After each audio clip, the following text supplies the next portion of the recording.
Assalamualaikum warahmatullahi wabarakatuh. Perkenalkan, nama saya Amelia Rahmawati, NPM 2013031021 dari kelas A.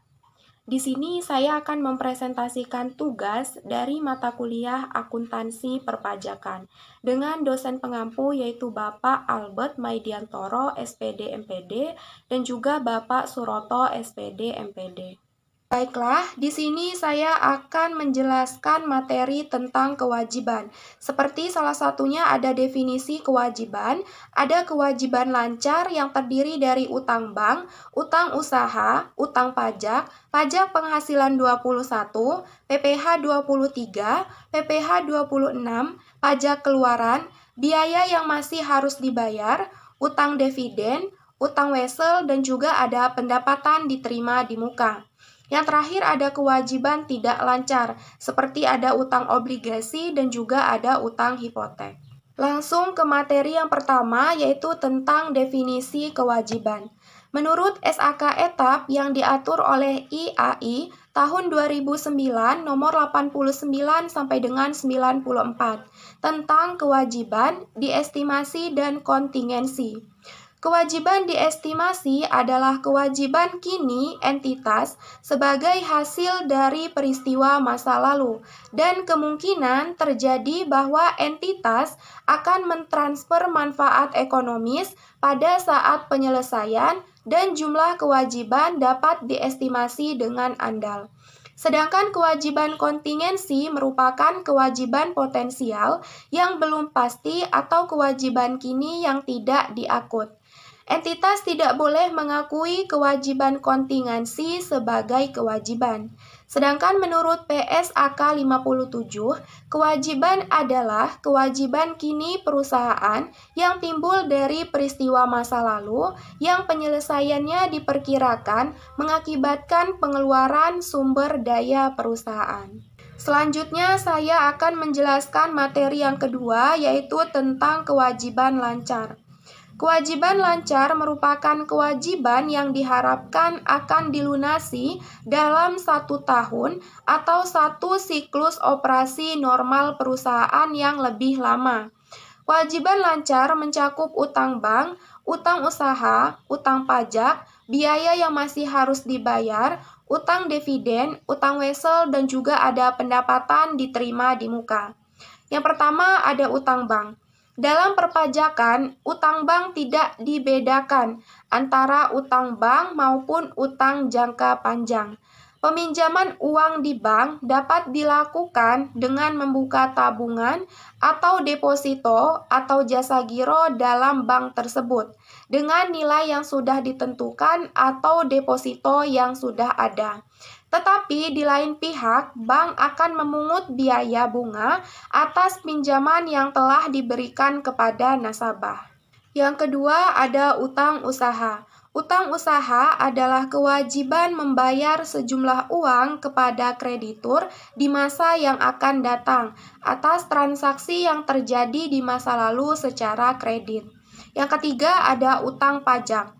Pada umumnya, secara konseptual, kewajiban perpajakan muncul dan terutang apabila terpenuhinya kondisi dan syarat yang didefinisikan oleh ketentuan peraturan perundang-undangan perpajakan. Jika kewajiban tersebut muncul, maka harus ada instrumen administrasi yang menunjukkannya. Misalnya, bagi pemotong pajak, harus membuat bukti pemotongan. Jika kewajiban perpajakan muncul, selain wajib membuat instrumen administrasi yang menunjukkannya, wajib pajak juga harus membuat pencatatan atau pembukuannya yang dikenal sebagai akuntansi perpajakan. Selanjutnya yang keempat ada pajak penghasilan 21. Merupakan jenis pajak yang dikenakan terhadap penghasilan berupa gaji, upah, honorarium, tunjangan, dan pembayaran lain yang diterima oleh pegawai, bukan pegawai, mantan pegawai, penerima pesangon, dan lain sebagainya. 5. Ada PPh 23. merupakan pajak yang dikenakan pada penghasilan atas modal, penyerahan jasa, atau hadiah dan penghargaan, selain yang telah dipotong oleh PPh pasal 21.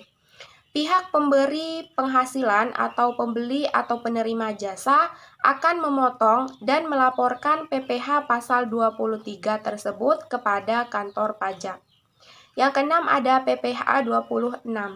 Menurut Undang-Undang Nomor 36 Tahun 2008, PPh pasal 26 adalah pajak penghasilan yang dikenakan atas penghasilan yang diterima wajib pajak luar negeri dari Indonesia selain bentuk usaha tetap atau BUT di Indonesia. Yang ketujuh ada PPN keluaran atau pajak pengeluaran. Pajak keluaran adalah PPN terutang yang wajib dipungut oleh PKP yang melakukan penyerahan BKP. Penyerahan JKP atau ekspor BKP, tarif PPN umumnya adalah 10%. Tetapi dengan peraturan pemerintah dapat diubah serendah-rendahnya menjadi 5% dan setinggi-tingginya sebesar 15%. Sedangkan tarif PPN atas ekspor BKP adalah 0%. Untuk mencatat jumlah pajak dalam praktiknya sering digunakan pendekatan neto baik dalam jumlah pembelian maupun penjualan dengan tidak termasuk PPN. Yang 8 ada biaya yang masih harus dibayar. Disebut juga dengan hutang biaya. Biaya jenis ini terjadi jika dalam akhir periode akuntansi, suatu perusahaan terdapat biaya yang masih menjadi tanggungan perusahaan dan beban tersebut belum dibayar oleh perusahaan sehingga beban tersebut dicatat sebagai hutang. Jurnal penyesuaian yang harus dibuat untuk beban yang masih harus dibayar adalah mendebit beban dan mengkredit utang, atau juga dapat dicatat dengan mendebit beban dan mengkredit beban yang masih harus dibayar. 9 ada utang dividen, merupakan bagian laba yang diperoleh pemegang saham atau pemegang pola asuransi atau pembagian sisa hasil usaha atau yang biasa disebut dengan SHU, koperasi yang diperoleh dengan koperasi. 10. Utang wesel. Utang wesel merupakan suatu surat utang yang disertai dengan dokumen perjanjian. Utang wesel juga dapat muncul akibat utang dagang yang tidak dibayar pada jatuh tempo, sehingga muncul perjanjian atau kesepakatan maupun dikeluarkan untuk mendapatkan pinjaman. Wesel juga harus selalu dicatat sebesar nominalnya, dan apabila terdapat bunga diskonto, maka harus dicatat secara terpisah. 11. Pendapatan diterima di muka. Penghasilan yang diterima dari penjualan barang ataupun penyerahan jasa yang diterima sebelum terjadinya penyerahan barang atau jasa, maka akan dilaporkan dalam kelompok kewajiban, karena setelah pemberi jasa atau penjual barang tersebut menerima uang, maka akan timbul kewajiban baginya untuk menyerahkan barang di kemudian hari. Seperti sesuai dengan Undang-Undang PPN Nomor 42 Tahun 2009, pasal 11 ayat 2, dalam hal pembayaran diterima sebelum penyerahan BKP atau sebelum penyerahan JKP. Dalam hal pembayaran akan dilakukan sebelum dimulainya pemanfaatan BKP atau JKP dari luar daerah pabean, sebagaimana saat terutangnya pajak adalah pada saat pembayaran. Materi yang terakhir, saya akan menjelaskan tentang kewajiban tidak lancar. Kewajiban tidak lancar adalah utang yang jatuh temponya lebih dari 1 tahun buku dan sumber pembiayaannya tidak diandelari dari aset lancar. Kewajiban tidak lancar seperti mencakup utang obligasi dan juga utang hipotek. Contoh yang pertama ada utang obligasi. Obligasi adalah janji tertulis untuk membayar bunga secara periodik dan sejumlah nilai nominal pada tanggal jatuh tempo. Pada obligasi dapat terjadi adanya agio atau premium dan juga disagio atau diskon. Yang pertama ada agio ataupun disagio terjadi karena perbedaan suku bunga pasar dengan suku bunga yang terdapat dalam obligasi.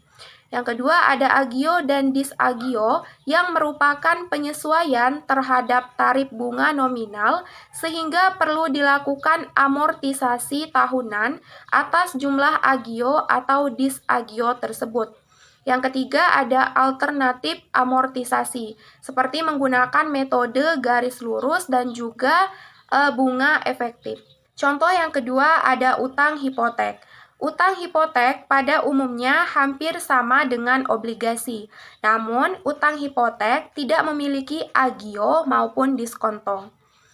Pinjaman hipotek terutama untuk pembelian tanah dan bangunan umumnya merupakan pinjaman dengan bunga tetap dan ditutup pada waktu yang lama.